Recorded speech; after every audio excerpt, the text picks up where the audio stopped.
Here with Amanda Cashman from STLF. Amanda, what does STLF stand for?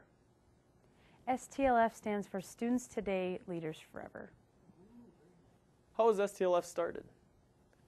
Students Today, Leaders Forever was founded in 2003 by 4 college freshmen.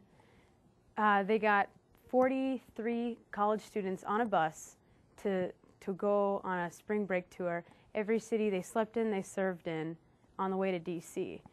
After that first year of 43 students going on that tour, the next year the 4 college freshmen were now sophomores in college, and they each led a bus of about 40 college students.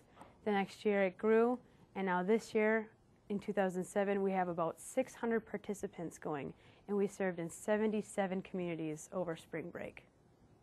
How long have you been involved in STLF?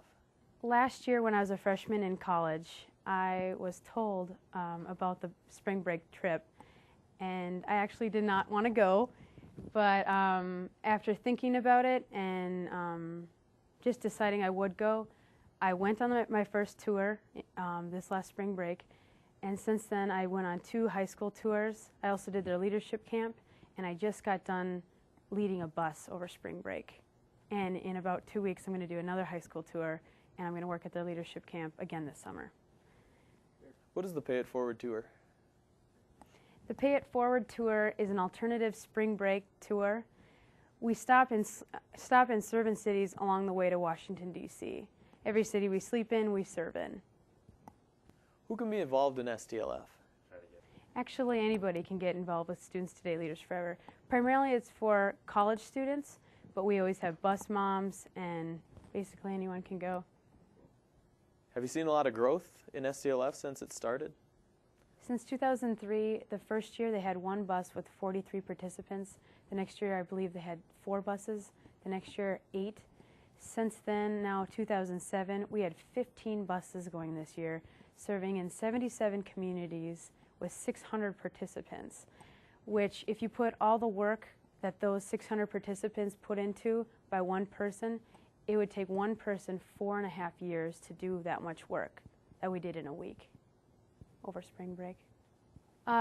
Since Students Today, Leaders Forever has been growing, it started in the University of Minnesota, and now it's on to many different colleges, everywhere from Bemidji to Morehead State to Crookston, and now it's being offered to high schools. Tell me about these high school trips. The first ever high school tour was out of West Fargo in March of last year, 2006, and it was an amazing trip, and those high school students got really fired up. We saw a lot of them at our leadership camp, and then in October of 2006, the high school tour spread from 1 tour to 3 tours, going out of West Fargo and also Fargo South. And now we've had tours out of Illinois, and now Bemidji's going to have one, Crookston's going to have one, and also Idaho is going to have one. So it's really taking off, and when you get young adults fired up about something, they will really amaze you of what they can do. They get really excited and they put their heart into it, and they can do great things. How can I get involved in STLF? You can get involved with STLF through many different colleges, but for Morehead State, you can contact the chapter court, which I'm a part of, Amanda Cashman. You can Facebook me, or you can go on to stlf.net for more information.